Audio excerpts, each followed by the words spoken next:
कृषि कानून। आप देख ही रहे होंगे कितना हंगामा कृषि कानूनों को लेकर लोगों ने कर रखा है। मतलब कितना उपद्रव लोगों ने किसानों के नाम पर कर रखा है। तो आइए सबसे पहले आज हम जानेंगे कृषि कानून के बारे में कि असल में कृषि कानून की सच्चाई है क्या। मेरे साथ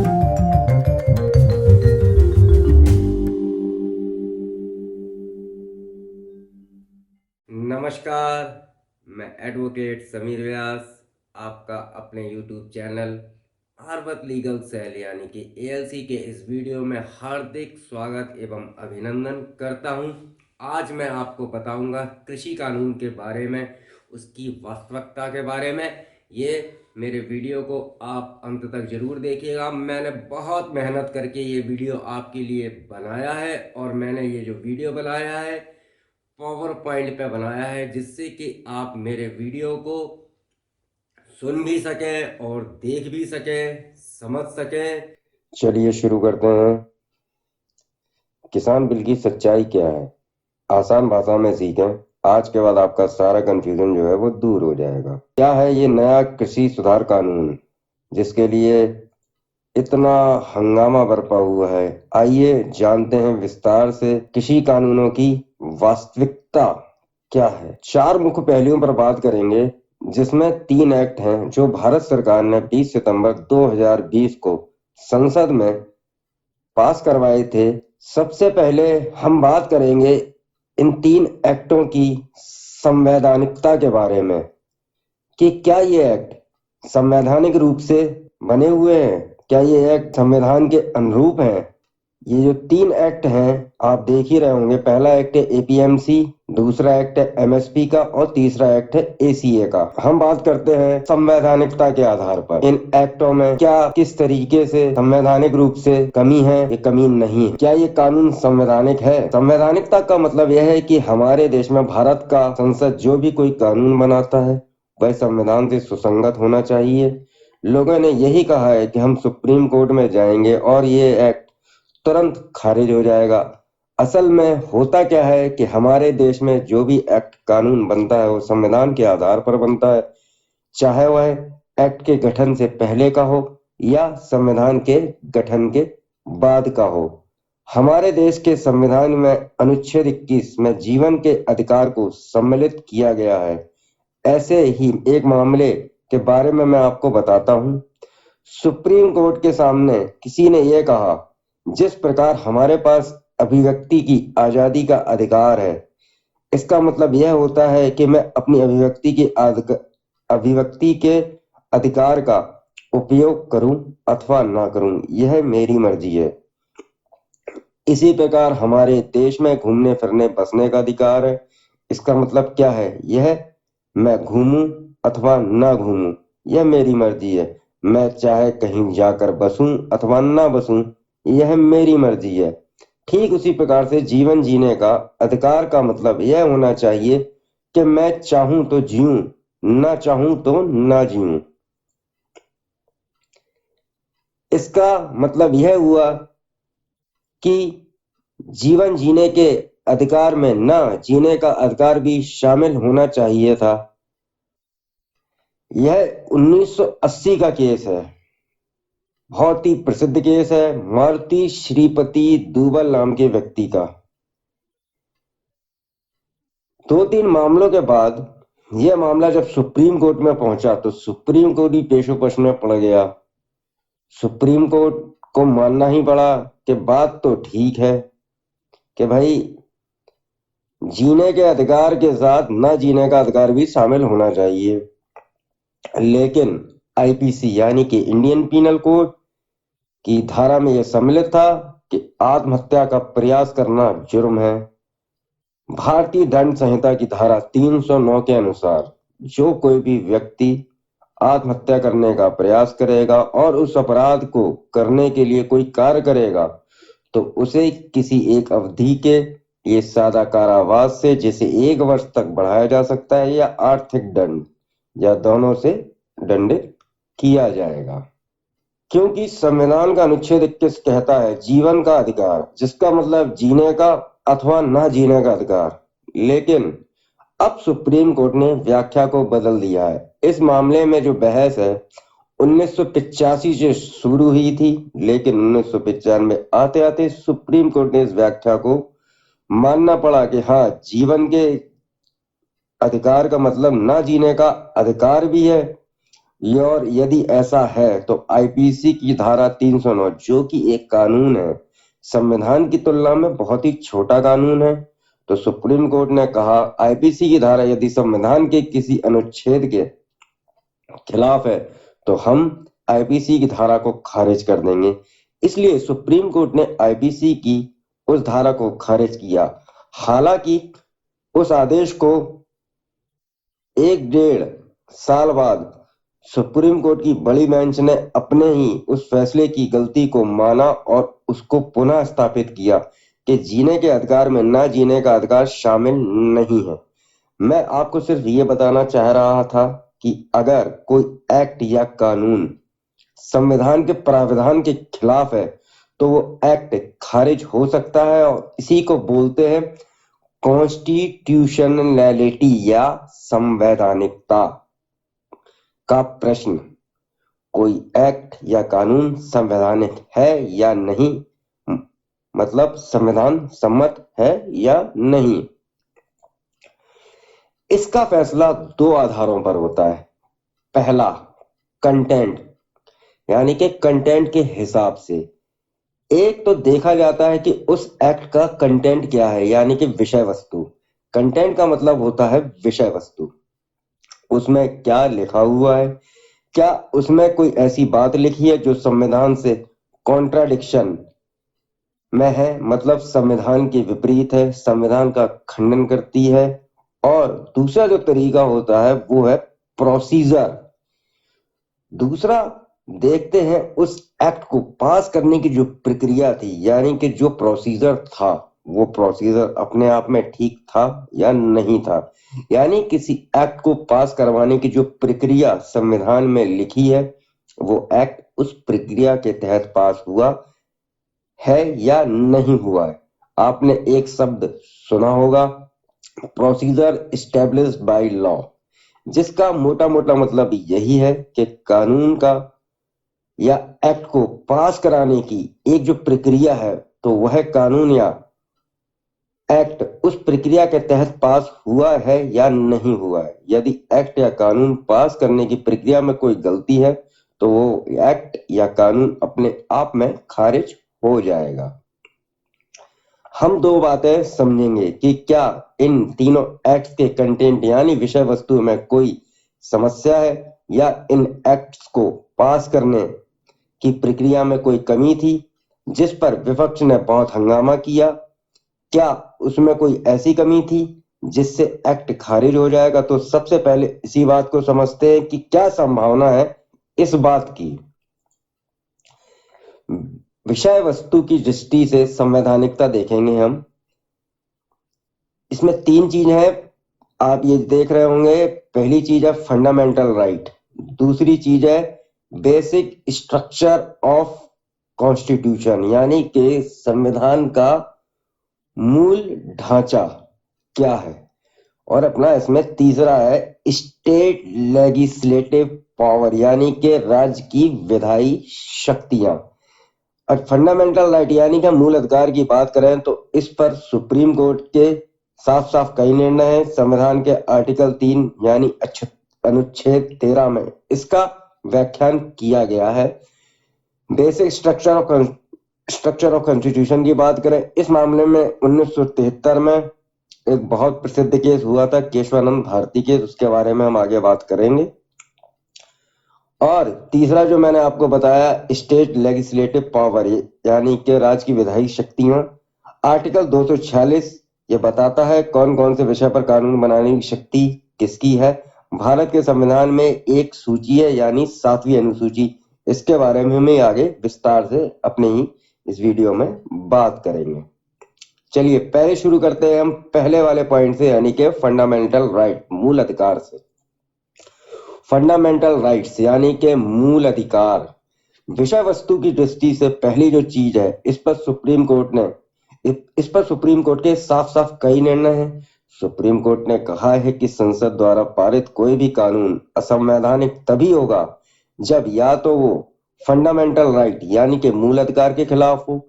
यह बात हमारे संविधान के आर्टिकल 13 यानी कि अनुच्छेद 13 के खिलाफ हो। यदि कोई एक्ट चाहे वो संविधान के गठन से पहले का हो या बाद का हो, अगर वो मूल अधिकारों के खिलाफ है तो हम उस एक्ट को उतनी मात्रा तक शून्य कर देंगे, जीरो कर देंगे, नल एंड वाइड कर देंगे।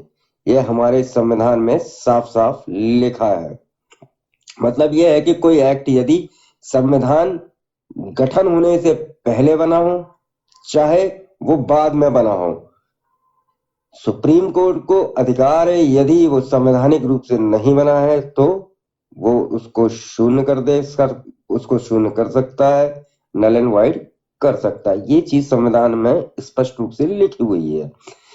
जहां तक इन एक्ट्स की बात है, यही कृषि कानून की जो हम बात कर रहे हैं, कोई नहीं कह रहा है कि ये फंडामेंटल राइट यानी कि मूल अधिकार के खिलाफ है। हाँ, कोई कह सकता है हमारी आजीविका के खिलाफ है, या किसान कह सकते हैं कि हमारी आजीविका के खिलाफ है, जीवन के अधिकार के खिलाफ है, क्योंकि हम जिंदा रह नहीं पाएंगे इसके बाद। ये सब केवल व्याख्या और केवल व्याख्या की बातें हैं, क्योंकि ये एक्ट्स सीधा सीधा मूल अधिकारों के खिलाफ नहीं है। किसानों के वकील भी इस बात को सीधा सीधा कहने से बच रहे हैं कि ये एक्ट सीधा सीधा मूल अधिकारों के खिलाफ है। ऐसा कतई नहीं है। अगर कोई ऐसी बात को कह रहा है तो मुझे लगता है वो केवल किसानों को बरगला रहा है, भड़का रहा है। हम बात करेंगे अब यहाँ पर बेसिक स्ट्रक्चर ऑफ कॉन्स्टिट्यूशन यानी कि भारत के संविधान के मूल ढांचे के बारे में, बुनियादी ढांचे के बारे में। विषय वस्तु की दृष्टि से दूसरी चीज है बेसिक स्ट्रक्चर ऑफ कॉन्स्टिट्यूशन यानी संविधान का मूल ढांचा, बुनियादी ढांचा है। इस मामले में 1973 में एक बहुत प्रसिद्ध केस हुआ था, केशवानंद भारती केस। केशवानंद भारती जी हिंदू धर्म के एक बहुत ही स्थापित व्यक्ति थे, धर्मगुरु थे, जो कि 6 सितंबर 2020 को पंचतत्व में विलीन हुए हैं। उनका मठ की जमीन का मामला था, केस था। इस मामले में सुप्रीम कोर्ट की 13 जजों की एक बहुत बड़ी पीठ यानी कि बेंच बैठी थी। उसमें 7-6 के बहुमत से यह कहा गया था कि संसद संविधान में कोई भी संशोधन कर सकती है। इसका मतलब ये नहीं था कि संविधान के मूल ढांचे में को उसकी नींव को संसद हिला सकती है। केवल कुछ चीजें संविधान के मूल रूप की हैं। मतलब मकान में रंग रोगन करवाने का मतलब ये नहीं है कि मकान को तोड़ देना, उसकी बुनियादी नींव को हिला देना। तो सुप्रीम कोर्ट ने ये स्पष्ट कर दिया था कि संविधान की बुनियादी नींव को उखाड़ना संशोधन करना नहीं, संविधान का पुनर्लेखन करना है। तो संसद भी कुछ ऐसा नहीं कर सकती जो संविधान के मूल ढांचे के खिलाफ हो यानी कि बुनियादी ढांचे के खिलाफ हो।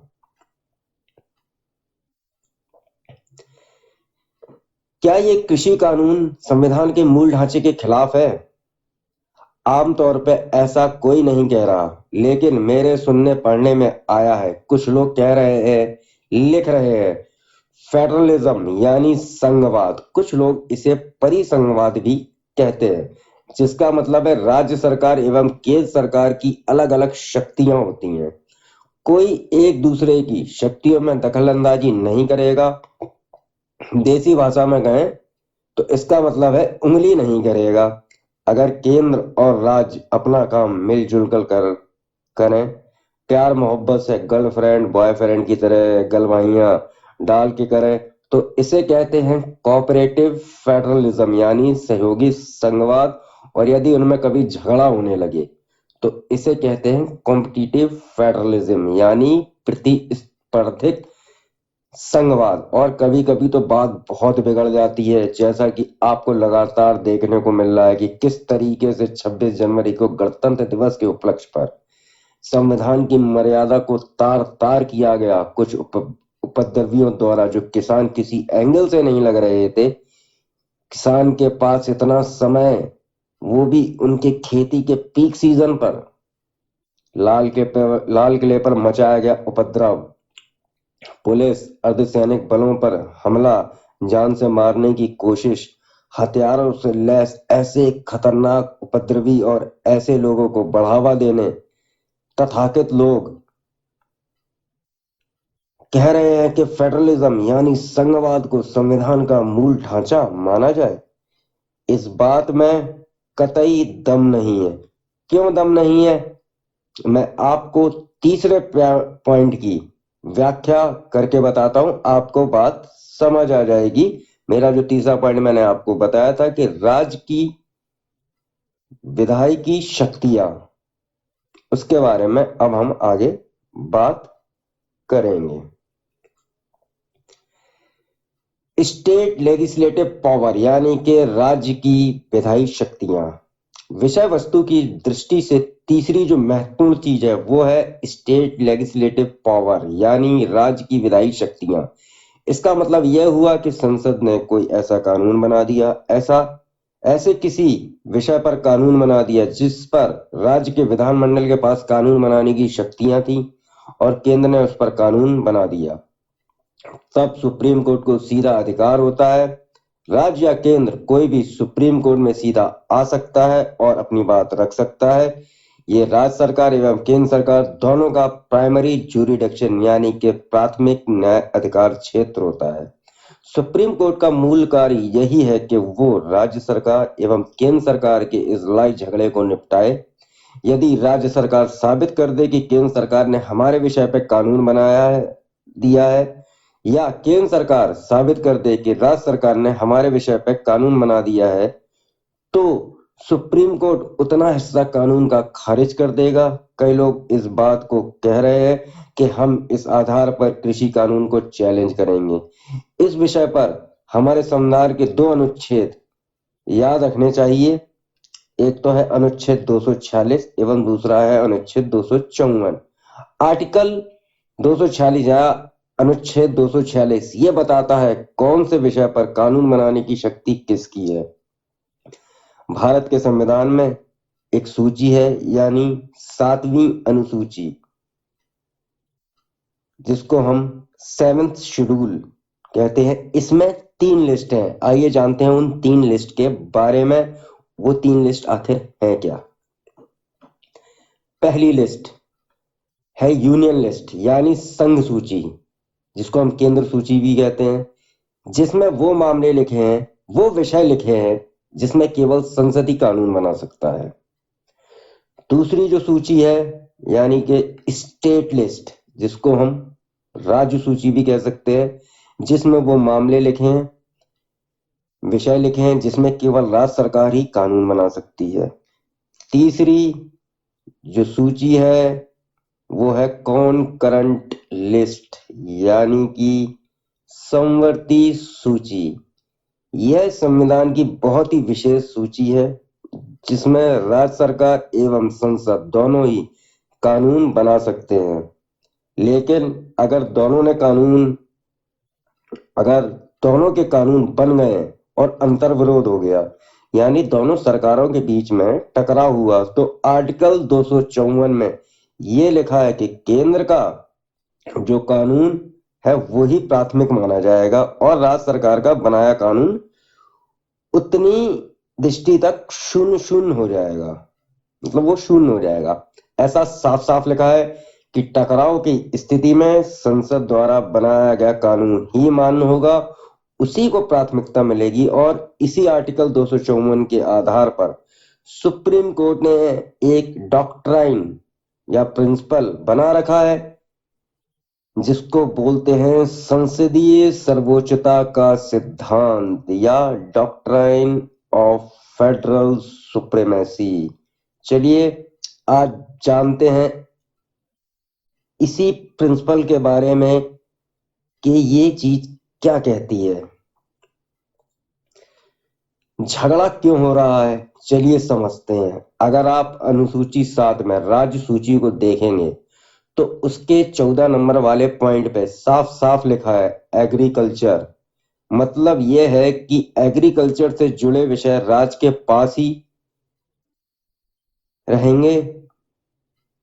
सुप्रीम कोर्ट ने एक सिद्धांत और दिया है, डॉक्ट्राइन ऑफ एंसिलरी पावर्स, जिसका मतलब है अगर कोई विषय अनुसूची 7 में लिखा है तो उस विषय से जुड़ी अन्य चीजें भी उस विषय में शामिल मानी जाएंगी। जैसे एग्रीकल्चर लिखा है तो उससे जुड़े सारे प्रावधान माने जाएंगे, चाहे खरीदने का हो, बेचने का हो, कॉन्ट्रैक्ट करने का हो, आदि जो भी उस विषय से संबंधित है। अगर इस पहलू को देखें तो इसका मतलब ये हुआ कि राज्य के विधानमंडल को कृषि मामले में कानून बनाने की शक्ति थी। केंद्र के पास ऐसी कोई शक्ति थी ही नहीं। इसी राज्य की सूची में एक पॉइंट है 26 और एक है 27। पॉइंट नंबर 26 में लिखा है ट्रेड एंड कॉमर्स, यानी व्यापार और वाणिज्य। वाणिज्य एक बड़ा मामला है जिसका हिस्सा भर होता है व्यापार। वाणिज्य के अंतर्गत सारी व्यावसायिक गतिविधियां आती हैं। ट्रेड यानी कि व्यापार में केवल खरीदने और बेचने की गतिविधियां होती हैं। तो ट्रेड एंड कॉमर्स राज्य की गतिविधियों का हिस्सा है, क्योंकि अनुसूची 7 राज्य के विधानमंडल को ये शक्तियां देती है कि वो ट्रेड और कॉमर्स की गतिविधियों पर कानून बनाए एवं नजर रखे, जिससे कि गतिविधियां सुचारू रूप से चल सके। राज्य की सूची के अंतर्गत ही पॉइंट है 27 जो कि उसमें आता है, जिसमें लिखा है production, supply, distribution of goods and services, यानी उत्पादों एवं सेवाओं का उत्पादन, आपूर्ति एवं वितरण। ये भी राज्य के भीतर होने वाला विषय है और राज्य सूची का हिस्सा है। अब यदि राज्य सूची के तीनों पॉइंट 14, 26, 27 को मिलाकर देखा जाए, agriculture, trade and commerce, production, supply, distribution of goods and services, ये सारे विषय तो राज्य सूची में सम्मिलित हैं। तो इससे ये स्पष्ट हो रहा है कि कृषि से जुड़े खरीद बेच, कॉन्ट्रैक्ट फार्मिंग आदि विषय तो राज्य के अंतर्गत आते हैं और राज्य विधानमंडल को ही कृषि पर कानून बनाने की शक्ति है। तो फिर संसद ने इस पर कानून कैसे बना दिया? यह तो अपने आप में गलत हो गया, लेकिन यह एक अच्छा डिफेंस नहीं है। वैसे मूल संविधान में यही था। मैं आपको बताता हूं क्यों। 1954 में तत्कालीन केंद्र सरकार को यह लग गया था कि यदि हमने, ये यहाँ पे मैंने सर्जरी लिख दिया है, बल्कि ये सारी शक्तियां हैं, सारी शक्तियां राज्य को दे दी। लैंड रिफॉर्म्स यानी जमीन मामलों में सुधार करने में तो फिर बहुत समस्या आएगी। 1951 में पहले संविधान संशोधन से तत्कालीन, मतलब पहले संविधान संशोधन से पहले तत्कालीन सरकार 9वीं अनुसूची यानी कि 9 शेड्यूल ले आई थी। कृषि संबंधित बहुत सारे अधिनियम हैं, लैंड रिफॉर्म्स हैं, जिनको लेकर तत्कालीन सरकार 9वीं अनुसूची ले आई थी। सरकार वो 9वीं अनुसूची इसलिए लाई थी ताकि सुप्रीम कोर्ट की न्यायिक समीक्षा से बचा सके और सुप्रीम कोर्ट का हस्तक्षेप ना हो सके। ये तत्कालीन सरकार ने किया। आपको याद होगा संविधान का गठन जब हुआ था तब वादा किया गया था किसानों को न्याय मिलेगा। तत्कालीन सरकार समाजवाद की दृष्टि चाहती थी, किसानों को न्याय मिले, भूमि सुधार हो। कई राज्य सरकारें इस मामले में तत्कालीन केंद्र सरकार की कोई मदद नहीं कर रही थी, न ही किसानों पे सुधार के मामले में कोई प्रयास कर रही थी। तब तत्कालीन सरकार ने संविधान में संशोधन किया एवं उसमें एक तीसरा प्रावधान डाल दिया। प्रावधान तो पहले से था, लेकिन उसकी भाषा में संशोधन करवा दिया। चलिए उस प्रावधान को समझते हैं। इस प्रावधान को समझने के लिए कॉन्करेंट लिस्ट यानी समवर्ती सूची के पॉइंट नंबर 33 को देखिए। इसमें स्पष्ट लिखा है कि trade and commerce, production, supply, distribution of goods and services भी की जा सकती हैं। यानी ये सारी चीजें केंद्र सरकार भी कर सकती है। और इस सूची के पॉइंट नंबर 33 के सब पॉइंट में एग्रीकल्चर यानी कृषि से संबंधित मामले भी शामिल हैं। इसका मतलब कृषि से संबंधित सारी चीजें भी केंद्र सरकार के विषय वस्तु में शामिल है। इसका मतलब यह है कि समवर्ती सूची का पॉइंट नंबर 33 के सब पॉइंट किसी से संबंधित व्यापार, खरीद बेच, वितरण, आपूर्ति, उत्पादन का अधिकार केंद्र सरकार को भी देती है और राज्य को भी देती है। अब ऐसे मामले में टकराव से बचने के लिए यदि आप अनुसूची 7 की राज्य की सूची के पॉइंट नंबर 26-27 देखेंगे तो उसमें लिखा है, इससे पहले लिखा है कि राज्य सरकार केंद्र सरकार के अधीन रहते हुए trade and commerce, production, supply, distribution of goods and services of agriculture कर सकती है। देखिए मैं आपको बताता हूं कि संविधान में या कानून में दो वाक्यांश हैं। एक होता है नॉट स्टैंडिंग विद एनीथिंग, दूसरा है subject to the provisions. Not standing with anything इसका मतलब बाकी चीजें भाड़ में जाएं, इससे कोई लेना देना नहीं। ये धारा या अनुच्छेद प्राथमिक है और यदि किसी धारा या अनुच्छेद के पहले ये लिखा हो सब्जेक्ट टू दैट तो इसका मतलब है कि वो चीज तो प्राथमिक है, लेकिन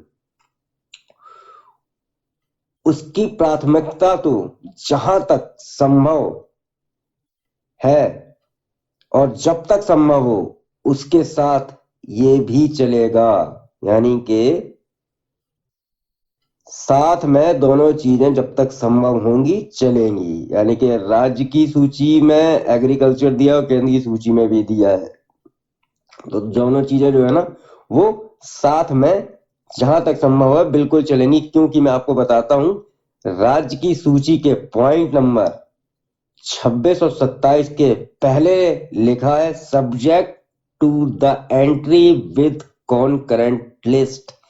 इसका मतलब ये है कि कॉन्करेंट लिस्ट यानी कि समवर्ती सूची का पॉइंट नंबर 33 प्राथमिक है और केंद्र सरकार ने संसद में जो तीनों के तीनों कृषि बिल पास किए हैं वो समवर्ती सूची के पॉइंट नंबर 33 के तहत पास किए हैं। और मेरी समझ संविधान के हिसाब से जितनी है, सुप्रीम कोर्ट इस कृषि कानून को विषय वस्तु के हिसाब से खारिज नहीं करेगा, या यह भी कह सकते हैं इंटरटेन नहीं करेगा। क्योंकि कोर्ट में कोई जाता है तो कोर्ट पूर्वानुमान लेकर ही चलता है कि कोई भी कानून जो संसद से पास है संविधान के अनुरूप होगा। और कोर्ट कई बार इस बात को कह चुकी है कि जो विरोध कर रहा है वो साबित कर दे क्या कि ये जो कानून जो बना है वो संविधान के अनुरूप नहीं है। अगर वो साबित नहीं कर पाता है तो हम मान के चलेंगे वो कानून संविधान सुसंगत है, संविधान के अनुसार है, चाहे वो राज्य सरकार के विधानमंडल ने बनाया हो या केंद्र सरकार ने। हम तो यही मानेंगे वो कानून संविधान के अनुरूप ही है। तो आपको मेरा ये वीडियो कैसा लगा जरूर देखिएगा और मेरे चैनल को लाइक करना ना भूलिएगा, मेरे चैनल को सब्सक्राइब करना ना भूलिएगा। अगर आपको मेरा वीडियो अच्छा लगा है तो कमेंट करके जरूर बताइएगा और आगे भी मैं आपको कृषि कानून के बारे में जानकारियां देता रहूंगा, आपसे मिलता रहूंगा। अगर आपको मेरा वीडियो अच्छा लगा हो तो लाइक जरूर करिएगा मेरे वीडियो को, और मेरे चैनल को सब्सक्राइब करना ना भूलिएगा। इसी के साथ मैं आपसे विदा लेता हूं। जल्दी ही मिलूंगा आपको नए कानूनी अधिकार के बारे में बताने के लिए, नई चीज़ों से अवगत कराने के लिए, और कृषि कानून के बारे में और भी विस्तार से मैं आपको बताऊंगा, क्योंकि ऑलरेडी ये वीडियो बहुत बड़ा हो गया था। इसीलिए मैंने इसमें मैक्सिमम जितना ज़्यादा से ज़्यादा कंटेंट हो सकता था दिया है। आपको ये बहुत ही अच्छे से समझ में आएगा। यदि कोई बात इसमें आपको समझ में नहीं आती तो आप मुझे कमेंट करिएगा, मैं आपको रिप्लाई करके उस पर आपको सारी चीज़ों को फिर से समझाने की कोशिश करूँगा। स्वस्थ रहिए, मस्त रहिए, व्यस्त रहिए, सावधान रहिए, सुरक्षित रहिए। ईश्वर की कृपा आप लोगों पर हमेशा बनी रहे। नमस्कार, जय श्री राम, जय महाकाल, वंदे मातरम, भारत माता की जय मित्रों।